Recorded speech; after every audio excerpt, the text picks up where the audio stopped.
She thought leaving me would be her golden ticket.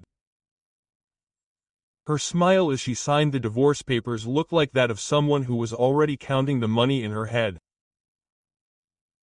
What she didn't suspect was that she had been watching my transformation. Without realizing it, I went from being an ordinary man to a millionaire ghost right before her eyes. I didn't feel sadness or resentment when she signed. I felt something much colder, a perfect calm like the one that precedes a storm that you know will destroy everything in its path. Clara and I were married for 7 years. From the outside, we were the perfect postcard. Trips twice a year, family dinners full of rehearsed smiles, and that calculated affection that only serves to fool others. No one saw what happened behind the closed door of our house. A silence that grew like mow on the walls. A distance so thick you could cut it with a knife. I knew she had been cheating on me for a long time. Her lover was her personal trainer, a guy with too much of a white smile and few brain cells. I didn't confront her. There was no need. While she entertained herself with her game of lies, I silently plotted mine, one that required more patience than any fleeting deception. Clara always called me predictable, as if it were an insult disguised as a compliment. I had a nondescript job in tech support, a discreet house, and a routine that anyone could memorize in a week. She laughed when she said it, believing that stability was synonymous with weakness. But what she never understood was that predictable was just the mask I needed to show her. By day I played the role of a bored employee. By night I locked myself in my studio to work on something she couldn't possibly suspect. A tech startup that began as a hobby and exploded during the pandemic. I kept it invisible to her like a marked card up the sleeve of a patient gambler. I created a partnership. I reinvested every penny. I never mixed any of my business with our personal accounts. By the time she filed for divorce, shaken talks in hand and an arrogant smile on her face, my net worth was already approaching $12 million. I think we both know this is for the best, she said. Sure that she was about to destroy me.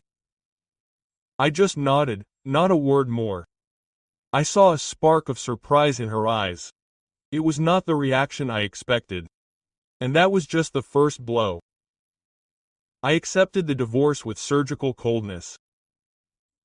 There were no pleas or reproaches, just a curt nod that threw her off balance.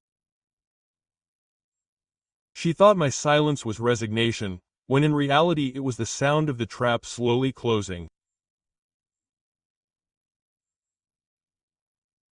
For weeks I watched her celebrate on her social media photos of expensive wines, dinners with friends, and a new man who always appeared at strategic angles to avoid showing her face completely.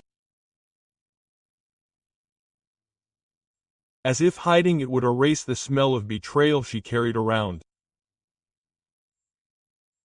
I watched her strut around as if she were winning, while the guy who picked her up a few blocks from home thought my cameras hadn't seen him. I didn't say anything because there's anything more devastating than anger, indifference. I let her enjoy her false triumph. I let her believe that she had won the game. That would hurt even more when everything fell apart at once. The day of the hearing arrived. The courthouse was filled with the metallic scent of old air conditioning and the expensive perfume that Clara had sprayed on herself like armor.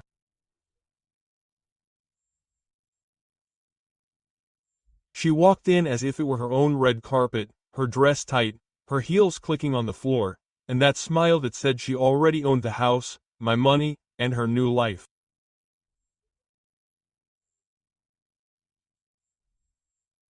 She even winked at me from across the room, as if we still shared some secret. I just watched her without blinking. I took a seat next to my lawyer, a man with a stone face and a low voice like a silenced gunshot.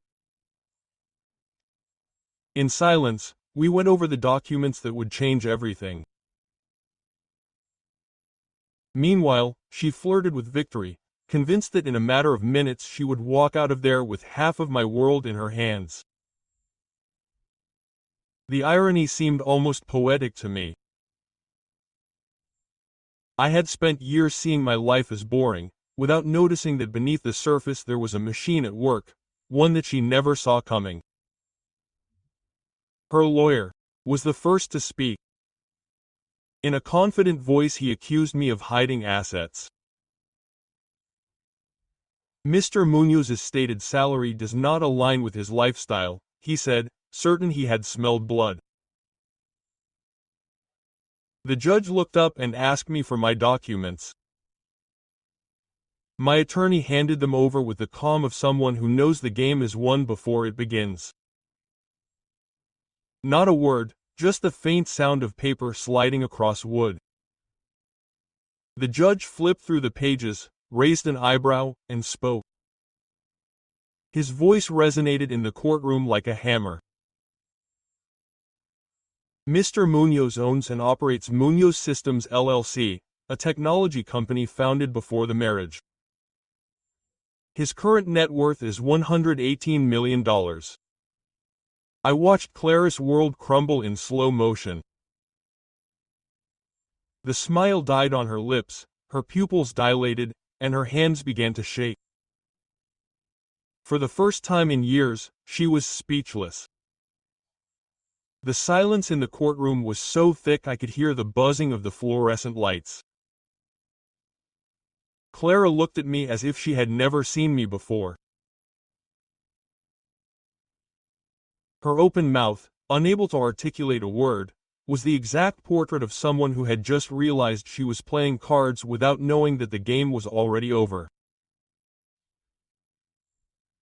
I wanted to memorize that expression. Disbelief mixed with fear, a masterpiece of her own shattered arrogance. She tried to speak, stammering something incoherent, but how she stammered, seeking support from her lawyer, who now avoided looking at her. She had no answer because the truth was simple and brutal. Everything I built, I did in the dark, far from his radar, with the precision of someone who knew exactly when to reveal his hand. She, on the other hand, stood naked before a reality she could not control. The judge continued reading.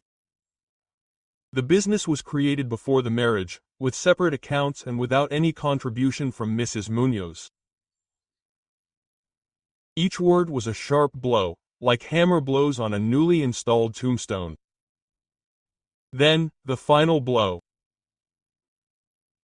According to the prenuptial agreement signed in 2016, the company and its assets are the sole property of Mr. Munoz.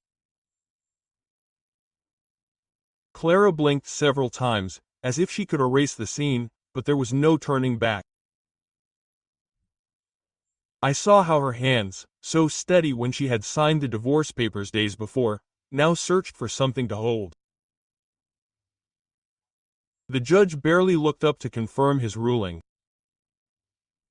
There was no legal basis to award her a single penny from the company. Her award was reduced to half of the joint account, little more than crumbs, and the car she had chosen herself. Nothing else, no house, no pension. No more than the fortune she had already taken for granted. Her breathing quickened, her lips trembling as she tried to find a way out. She looked at me now without pride or mockery, only with pleading. We were together for 7 years, she said almost in a whisper, as if that phrase had some magical power to rewrite the law or my memory. I looked at her coldly. 7 years in which I worked in silence, building an empire that she never bothered to see, busy as she was with her cheap betrayal and her fantasies of superiority. The judge gave the final blow of the gavel. Case closed. That was the final verdict.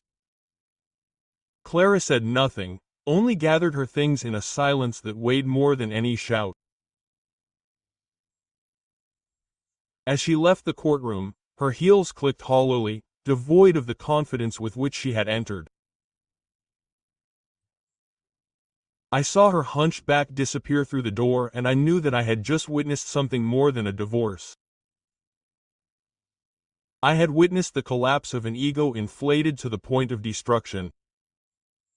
When I left the courthouse, the afternoon was overcast, as if the sky reflected the emotional climate I had just witnessed.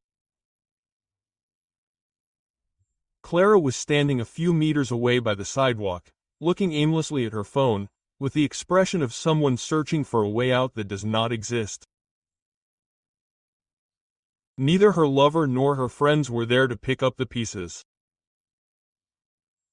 Just a harsh silence, the kind that does not break even with tears. I stopped for a moment, lit a cigarette, and watched her without her seeing me. I felt no compassion. By now, any trace of empathy had been torn away years ago, replaced by the certainty that some people deserve to sink into the holes they dig for themselves. It was in that moment that I understood that true revenge didn't need to be loud or dramatic. It wasn't the screaming or the public humiliation. It was that emptiness in her eyes as she realized that everything she had planned was slipping through her fingers. As I walked to my car, I remembered the endless nights in front of the monitor, programming lines of code until my hands ached. The cold coffee, the sleepless nights, the calculated risks she never knew I took. Each sacrifice weighed differently now. They weren't just memories, they were silent weapons I had honed in secret while she thought I lived to pay bills and be her boring shadow. I got into my black sedan, a vehicle so discreet that it would never have betrayed my success. I drove to my real home, a penthouse in the center of the city, one I never mentioned, bought with money that had never touched our joint accounts. From its windows, the city seemed like a chessboard of light and shadow, a perfect stage to watch the proud collapse without making a sound. I poured myself an expensive whiskey, the kind I had never tried in her presence. I leaned on the balcony railing and lit another cigarette. From that height, the world seemed different, smaller, easier to control. I thought of Clara, probably locked up in some borrowed apartment, calling out to that lover who would now understand that there was no gold in her hands, only smoke. I laughed, a dry sound that disappeared into the night wind. That night I slept for the first time in years without the weight of her shadow, without veiled reproaches, without coldness disguised as routine. Only the distant murmur of the city and the certainty that I had won without firing a single shot. In the silence of that penthouse amidst glass and neon lights, I understood that I was no longer the man she knew and, best of all, she never saw it coming. Weeks later, Clara stopped posting on social media. The photos with her lover disappeared, the lavish dinners vanished, and her profile became a blank wall. I learned from an acquaintance that she had lost her car due to non-payment and was now renting a small apartment on the outskirts of the city. The irony was perfect. The woman who had dreamed of a life of luxury was now content with 4 cheap walls and an old bed. Her silence was more eloquent than any plea. My name, on the other hand, began to appear in headlines, interviews in business magazines, invitations to conferences, podcasts talking about the visionary mind behind Munoz systems. The same people who had once considered me the boring guy now demanded to hear my words as if they were gospel. I never responded to those social calls. I wasn't looking for validation. My success was never for them. It was a silent, personal war, and it had ended in absolute victory. I met someone new at one of those conferences. Her name was Elena, a woman with intelligent eyes and a calm smile, nothing like Clara's theatrical gestures. She didn't care about the numbers in my accounts or the headlines with my face in them. She talked about books, art, plans that went beyond the immediate. Being with her was like opening the windows in a room that had been closed for years, fresh, clean air, without a trace of poison. Sometimes, when the city sleeps and all that remains is the lights of distant buildings, I think about how I got here. Every betrayal, every indifferent glance, every sleepless night in front of a screen, were bricks in the wall that separated me from her. I didn't build my success solely on ambition, I did it for survival. And when survival becomes art, it also becomes a weapon. I understood this late, but just in time. I saw Clara only once after the divorce. It was in one of those cafes that smelled of hopelessness. By mid-morning, she looked different. Cheap makeup, worn clothes, a vacant gaze. When she saw me, she tried to smile, but her lips barely moved. I approached her, greeted her politely, and ordered my coffee as if she were any stranger. In her eyes I saw something I will never forget. Regret mixed with the certainty that that bridge had already been reduced to ashes.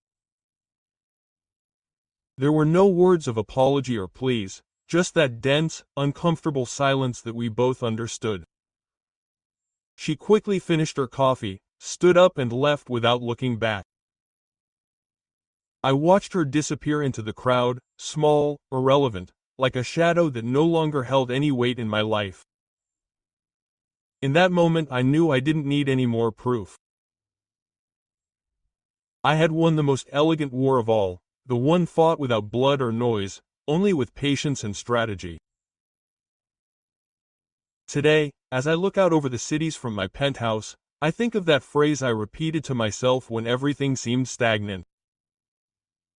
Build in the dark.